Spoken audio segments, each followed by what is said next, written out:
د وحدت نیوز قدرمنو د وخت کې موږ موجود یو په قبایلي ضلع جنوبي وزیرستان تحصیل شکی سیمه لکه څرنګه د تېر شوي بارانونو له امله چې کوم په مختلفو سیمو کې د صوبې نقصانات وشول دغه رقم جنوبي وزیرستان سیمه هم ډېره زیاته متاثره شوه.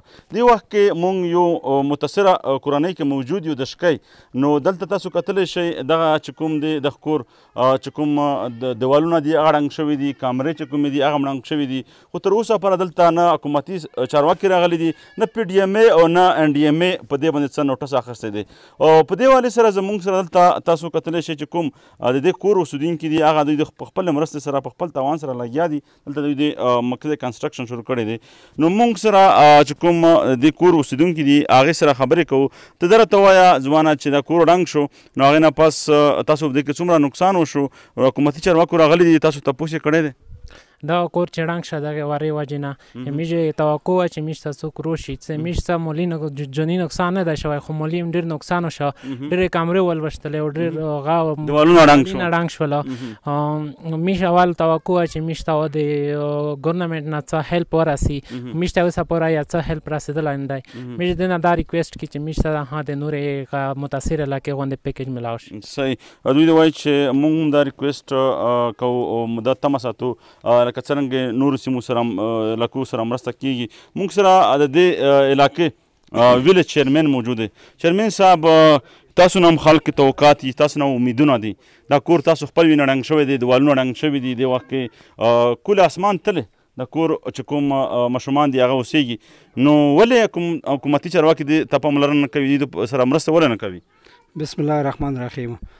زه خو اول نو علی باید تو ډېر شکریه ده کوم تو شکی تر ولم میشتم تمراس کا او پانا بعد از چې کیم ډبل ای سی ډاکټر صادق علی دی او چې کیم وس نو ای سی ولای دی یاسر سلمان کونډي دا تا ریکویسټ کړ دی وارز خامخ روشي د شکی دوراو کو چې کیم د سیلاب زپلای خلته چې چا کورونه ننګ شوی دی. دا کړي چې تقریبا 3 کورونه ننګ شوی دي او انتهایی زیوتم ځکه هاي وړي دي سیلاب. دا تر دا ریکویسټ کړ دی روشي دوراو کو دا منظر په خپل سترګې باندې وویني. دلته دوی د څه نماینده څوک نه راغلی دی کور ته چې د کور سروې کړي وي، معلومات یې اخیستي وي؟ یاره میشته چې کیمه د جاری شوی دی چې کیم پروفارم دی هغه ډاکومنټس هم جمع کړي دي او میجا دا امید لري چې میجا ډاکومنټ جمع نه کړي راغلي نه دي څوک؟ نه دي شوی دوره بالکل نه ده شوی. ها ګرانو کتونکو تاسو کتلی شئ لکه حکومت خو غټې غټې دعوې کوي چې موږ سیلاب زدګان چې کوم دي هغې سره مرستې کوو، چا کورونه ړنګ شوي دي هغې سره مرستې کوو. په کور کلي په کلي ګرځو ډسټرکټ ایډمنسټریشن صوبایي حکومت.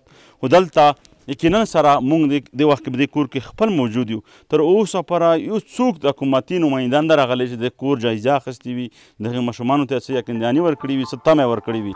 نو اخر ولې لکه څنګه چرساده او مقصد را اسماعیل خان ټانک نوشیره هلته خو هاي الرټ ولګېږي، هلته خو مقصد چې هنګامي صورتحال جوړ شي، هلته خو جازونه لاړ شي، هلته خو مقصد چې حکام بالا لاړ شي، چارواکي لاړ شي، شهباز شریف لاړو، عمران خان هلته لاړلو، نور چې کوم سیاسي غړي لاړل. نو ولې د دې سیمې خلک د پاکستان اوسېدونکي نه دي؟ ولې د دې سیمې خلک د پاکستان سره حقوق نه لري؟ ولې دوی ته پاکستاني شناختي کارت نه ورکړی شوی؟